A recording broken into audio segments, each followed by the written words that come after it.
நம்முடைய மாண்புமிகு பாரத பிரதமர் திரு நரேந்திர மோடிஜி அவர்கள் புதிய பாராளுமன்றத்தை கட்டியிருக்கிறார்கள். நம்முடைய இந்திய கலாச்சாரம், நம்முடைய இந்திய பண்பாடை பிரதிபலிக்கின்ற புதிய பாராளுமன்றம்.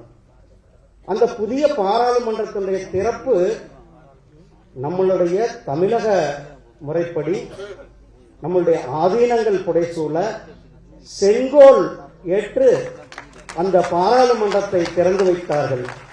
அந்த பாராளுமன்றத்தை இன்றைக்கு நிர்வகித்துக் கொண்டிருப்பது நம்மளுடைய மேதகு ஐயா சி.பி. ராதாகிருஷ்ணன் அவர்கள். ஐயா சி.பி. ராதாகிருஷ்ணன் அவர்களை ஒரு 20 வருஷத்திற்கு முன்னாடி நான் அப்போ ஏபிவிபியில் வேலை செஞ்சுட்டு இருந்தேன்.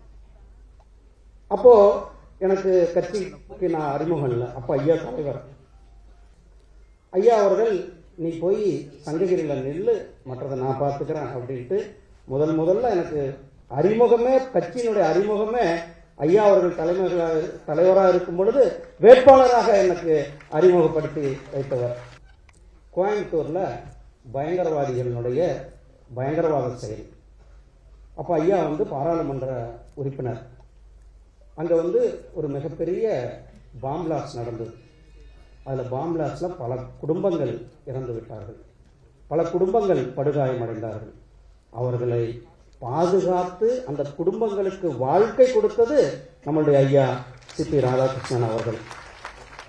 இன்றைக்கு அரசியல் உங்களுக்கு தெரியும் நல்லா. இன்றைக்கு அரசியல் சூழ்நிலை நமக்கு தெரியும். எவன் பாக்கெட்லையாவது இருந்தால் எடுத்து தான் பாக்கெட்டில் போட்டுக்கலான்ற இருக்கின்ற காலம் தமிழ்நாட்டினுடைய அரசியலே அப்படிதான் இருக்கிறது.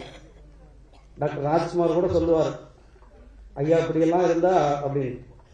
ஆனால் தன்னுடைய சொந்த சொத்தை விட்டு அரசியல் செய்தது நம்மளுடைய ஐயா சி.பி. ராதாகிருஷ்ணன் அவர்கள். சொந்த காசை, சொந்த சொத்தை விட்டார்.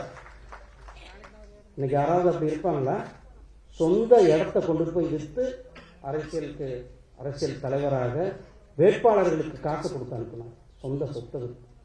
அப்படிப்பட்ட தலைவர், நேர்மையான தலைவர், அன்பான தலைவர், பாசத்துக்கான தலைவர், நம்முடைய தலைவர், இந்திய துணை குடியரசுத் தலைவராக இருப்பது தமிழர்கள் நாமக்கெல்லாம் பெருமை, நம் தமிழ் மக்களுக்கு பெருமை. மாண்புமிகு பாரத பிரதமர் திரு நரேந்திர மோடிஜி அவர்களுக்கு உங்கள் சார்பாக, தமிழ்நாட்டு மக்கள் சார்பாகவும் நன்றிகளை